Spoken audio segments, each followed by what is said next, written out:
where the Christian is used to the Old Testament and the New Testament. They never heard the term the Last Testament. Did you hear anything like that in your life? No. You see, I had an occasion to use this the first time when I was called to Swaziland.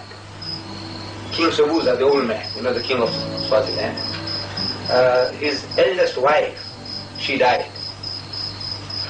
And there was a controversy in Swaziland as to how long is a man to wait before he can remarry.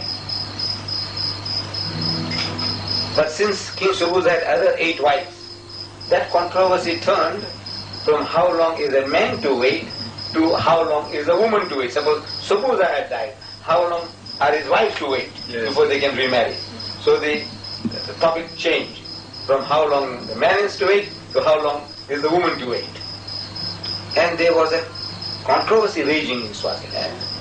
Different churches had different opinions, different views on the subject, and they were arguing and debating.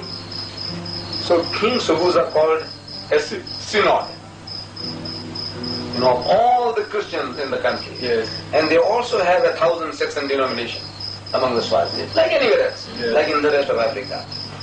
They tell us that in South Africa, among the whites, there are 1,000 different churches and denominations, and among the blacks there are 3,000. There are different fragments of a little thing. Yes. Like in America, there are 40 different Baptist churches. Different. So this Baptist church, no music in the church. That Baptist church, music, but no dancing. The other one, dancing is allowed, and so on and on. 40 different Baptist churches. One won't go to the other. So, among the Swazis, these different churches arguing, debating, so the king says, let's call up a synod. And there was a Swazi Muslim. So he called me, he said, look, we also have a point of view. So I went down to the synod. We were accommodated in the king's kraal, in the yard, in the grass. And we sat there and the arguments and debate started from 7 o'clock in the morning, sitting in the grass. No tea break, no lunch break. The American he is tough. He's going on and on. So about 5 o'clock my turn came. That's what was the afternoon? In the afternoon. And by then, so many had their say.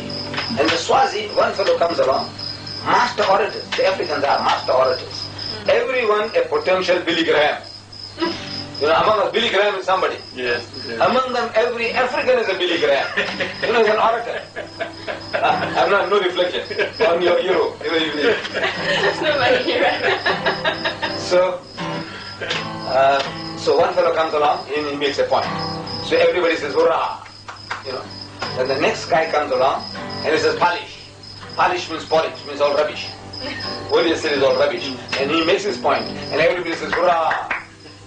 Anyway, next guy comes along and says, polish. It's all rubbish. What is it? Garbage. Junk.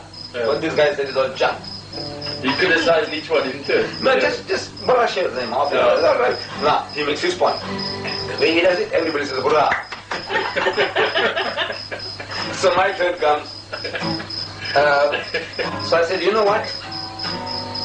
We are discussing this problem from morning till now, and we haven't come to an answer yet. No solution to the problem. Because, I said, you are quoting the Old Testament and you are quoting the New Testament. You are quoting the New Testament and you are quoting the Old Testament. And the Old Testament and the New Testament has not got the answer. I said, the answer is in the Last Testament. Everybody's, I go, so what is this? Never heard of it. I said, look here. I had it in my hand, the Quran. I said, here, this is the Last Testament. This book has the answer to your problem. And you don't have to think. You don't have to deduce anything. Listen. So, chapter 2, verse 234, I think it was. I started reading to the audience. It says that if any of you die, this is the Quran. Yeah. I said, if any of you die, it says, leaving widows behind, they must wait.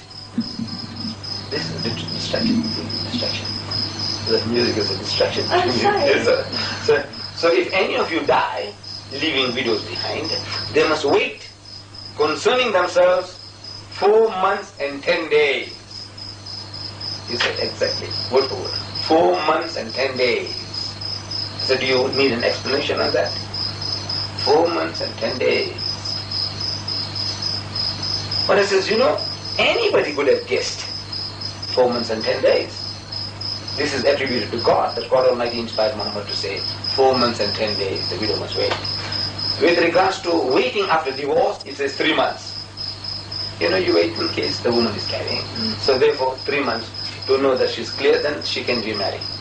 Divorce, after divorce, 3 months. Is that the Quran says? Yeah. After demise of her husband, 4 months and 10 days. Why? That's the question. Very good question. Why 4 months and 10 days? So, in the first instance, I said, look man, any man could have guessed it, any wise man.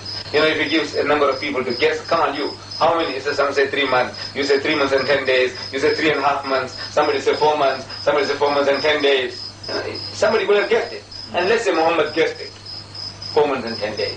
I'll give you a reason behind it. And what more it says. I said anybody could have guessed it, and your guess is as good as mine. Okay.